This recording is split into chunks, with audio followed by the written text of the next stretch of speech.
Arturo Ávila, vocero de Morena en la Cámara de Diputados, dijo algo que me parece brillante y está aquí con nosotros. Arturo, bienvenido. Juan, me da mucho gusto saludarte, como siempre. Gracias por la invitación y muy contentos de acompañarte. Los contentos somos nosotros. Arturo, ¿tú aseguras que todos estos bulos, estas infodemias y esta información que circula en el chat de las tías y los tíos, pues es porque no quieren que esté en la conversación estos datos del INEGI, buscan opacarlos? Sí, a ver, la oposición, primero hay que decirlo, no tiene proyecto político, no tiene una plataforma política. Desde la campaña hay que recordar cómo Xóchitl Gálvez, pues creo que hizo una sola propuesta y era imitar una cárcel como la de Nayib Bukele, es la única que le recuerdo, ¿no? Mientras que la doctora Claudia Sheinbaum elaboró mediante un proyecto muy claro, 100 propuestas bien elaboradas, un plan multianual con una visión de futuro para consolidar el segundo piso de la transformación. En ese orden de ideas, ¿qué ha hecho la oposición que no tiene agenda, que no tiene propuesta política? Simple y sencillamente reunirse todas las semanas en un cuarto de guerra donde participa Jorge Romero, Triana, Max Cortázar, Federico Doring y algunos otros impresentables más. Y lo que hacen es planean una agenda de mentiras, de cómo salir a tratar de descalificar el gobierno de la presidenta de México. Pero no solamente eso, Juan, tienen una red de bots que amplifican, sobre todo en la plataforma digital X, comprobado, demostrado, en donde de pronto ponen una noticia, logran retuitearla 70 y tantas mil veces, 80 y tantas mil veces, hay cerca de 50 o 60 mil cuentas con las que ellos pensaban que iban a ganar las elecciones en 2024 y las perdieron, y generan un ambiente en la conversación en donde parece, ¿no?, que todo mundo está hablando de eso, cuando en realidad los que están hablando son una serie de robots, los que se están peleando son una serie de robots, y la verdad es que pues es una lástima tener la oposición que tenemos, porque ¿qué se pretende distraer, Juan? Por lo que estamos logrando. ¿Y qué estamos logrando? Bueno, a ver, uno de los indicadores más importantes, lo acabas de decir tú, sacamos ni más ni menos que a 13.4 millones de mexicanas y mexicanos de la pobreza. Felipe Calderón, el que se decía presidente del empleo, sumó 3.8 millones de gente en la pobreza. Ni qué decir de la guerra que hizo contra el narcotráfico mientras estaba aliado con el cártel de Sinaloa. Mientras que Enrique Peña Nieto, este presidente famoso porque se la vivía en Puntamita, ¿no?, pues sumó 3.4 millones de mexicanas y mexicanos en la pobreza. Sí, ni qué decir de aquel sexenio que prometieron que iba a ser del bienestar para la familia, el de Cedillo, tal cual. Yo me sigo preguntando, pues para la familia de él y la de sus cuates, Oye, me encanta porque ahora vi a Ricardo Anaya, que decía, no, bueno, pero antes de eso, si sumamos el sexenio de Cedillo y el de Vicente Fox, tenemos un resultado de haber sacado a tanta gente de la pobreza. Lo que no le dicen a la gente es que hay un indicador que creó un estadista italiano, que es el indicador Gini, ¿no?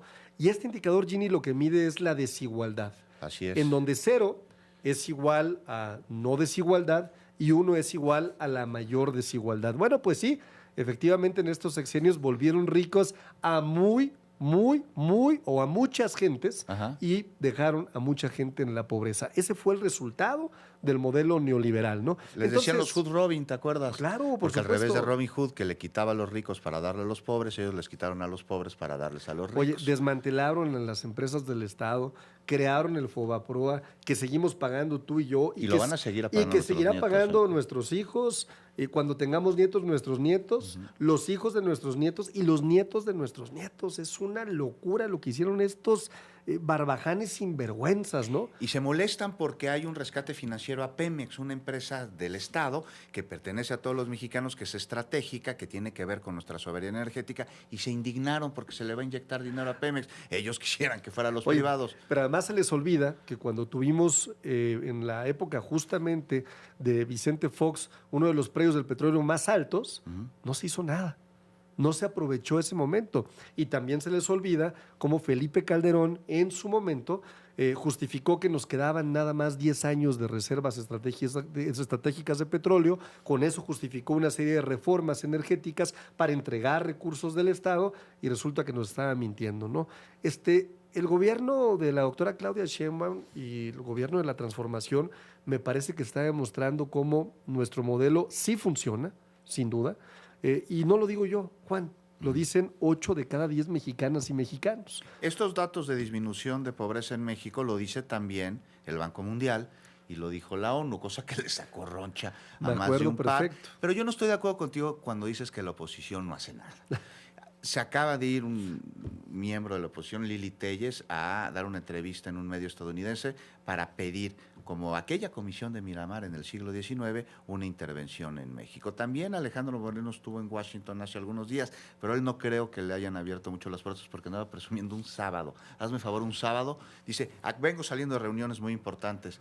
Pues no es lo mismo que la Corte Campechana, lo que sucede en Washington. Nadie trabaja en Washington un sábado. No hay manera que lo pudieran haber calle con recibido. una mochilita atrás, Exacto, ¿no? no, bueno, me recordó a Silvano Aureoles y su Oye. banquito. Pero regresando a Lili Telles, ¿cómo ves en momentos muy complicados que no solo vive México, sino todo el país con las políticas de Donald Trump y con sus decretos, que ya les llaman orden ejecutivas, va a pedirle un medio estadounidense? Bueno, en un medio estadounidense que Estados Unidos intervenga en México, ¿de veras que como la Comisión de Miramar, no, Arturo? Delicadísimo. A ver, No es tema menor, ¿eh? no es tema menor, me parece que el tema sí es un tema muy importante, sobre todo porque yo estuve revisando con mucha oportunidad estas entrevistas. A mí me tocó dar la réplica con esta misma periodista la semana pasada y estaré la próxima semana en Fox News también replicando las mentiras que dijo Lili Telles. Me parece grave porque no hay ningún sustento en lo que dice. No hay fuentes, por supuesto. Las mentiras son desproporcionadas completamente y efectivamente ante una pregunta expresa de Rachel Campos Duffy, que es la periodista, de, oiga, ¿usted cree que Estados Unidos debería intervenir en México? La respuesta de la senadora Lili Telles es sí, debería intervenir en México. Y mira, no es casualidad. Ha habido comparativos muy importantes. La presidenta hoy mismo decía este comparativo de cuando los conservadores se van a buscar a un emperador para que venga a México a gobernarnos. Pero hay otro también comparativo muy importante. James Polk, por ejemplo, que fue el presidente número 11 de Estados Unidos, él pensaba, ¿no?, en su pensamiento conservador imperialista, que tenía un mandato divino de ir haciendo cada vez más grande Estados Unidos. Entonces invadió México, ¿no? Y en esa invasión, que fue un evento trágico en 1848, eran los famosos polquistas, ¿no? Cuando viene la aprobación de la anexión del 50% del territorio de las y de los mexicanos, ¿quién crees que votó a favor en ese congreso? ¿Quién? Los conservadores, los panistas de ese momento. O sea, que se llamaban de otra manera, pero eran los mismos. En los mismos, en el ADN, ¿no? Sí. Una Lili Telles de aquel momento se deshicieron del 50% del territorio mexicano. Entonces, yo sí creo que estos lo traen en su ADN, este pensamiento en donde se avergüenzan mucho de nuestro país. Todas las incursiones extranjeras que han existido en México, francesa, estadounidense, han tenido como común denominador que mexicanos de ultraderecha van con los extranjeros a pedirles o a facilitarles esa intervención.